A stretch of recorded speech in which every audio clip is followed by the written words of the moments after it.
নিয়ামতপুরে জমি নিয়ে বিরোধে উভয় পক্ষের পাল্টাপাল্টি অভিযোগ। নওগাঁর নিয়ামতপুরে জমি জমা সংক্রান্ত বিষয়কে কেন্দ্র করে উভয় পক্ষের বিরুদ্ধে সংঘর্ষ ও মারধরের অভিযোগ উঠেছে। সম্প্রতি ঘটে যাওয়া এ ঘটনায় উভয় পক্ষই নিয়ামতপুর থানায় পৃথক অভিযোগ দায়ের করেছেন। অভিযোগ সূত্রে জানা গেছে, রেজাউল করিম নিয়ামতপুর থানায় দায়ের করা অভিযোগে উল্লেখ করেন, প্রতিপক্ষের কাছ থেকে ক্রয়কৃত জমির দখলকে কেন্দ্র করে প্রতিপক্ষের সঙ্গে দীর্ঘদিন ধরে বিরোধ চলে আসছিল। গত 30 জুলাই জমিতে দখল নিতে গেলে প্রতিপক্ষ তার উপর হামলা চালায়। এ সময় তাকে মারধর, গালিগালাজ ও প্রাণনাশের হুমকি দেওয়া হয় বলে অভিযোগে উল্লেখ করা হয়েছে। কাছে নতুন আইনের 7, 8, 16 ধারায় মামলা দেওয়া আছে।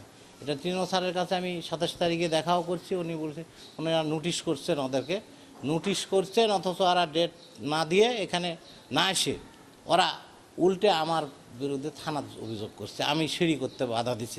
রকিব চৌধুরী ওই সময় ওকে থামানোর চেষ্টা করছিল যে তুই তোর যে দিছে দাতা তাক ডাকে লিয়ায়, ওইবেলা কোনো কথা শোনে না, আমি এখানে ভাগ পাবো, অংশ পাবো এই বাড়িতে, আমি এটি সিঁড়ি তুলতে দেবো না। তখন রকিব চৌধুরীর সাথে ওই ঠেলাঠেলি লাগে, রকিব চৌধুরীকে ওই ইয়া দিয়ে মারে, খড়ির চলা দিয়ে মারে।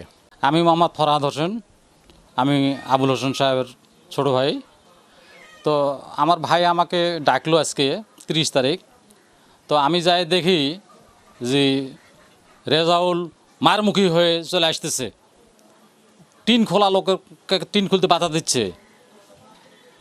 এই পরিপ্রেক্ষিতে আমাদের উপর সে চড়াওভাবে অন্যায় অত্যাচারভাবে আমার ভাতিজা রকিব চৌধুরীকে মারধর করছে। উপজেলা স্বাস্থ্য কমপ্লেক্সে খোঁজ নিয়ে জানা গেছে, সংঘর্ষের পর রেজাউল করিম শরীরে জখম নিয়ে চিকিৎসা গ্রহণ করেছেন।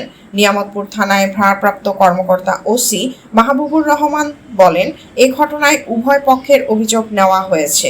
তদন্ত সাপেক্ষে প্রয়োজনীয় ব্যবস্থা গ্রহণ করা হবে।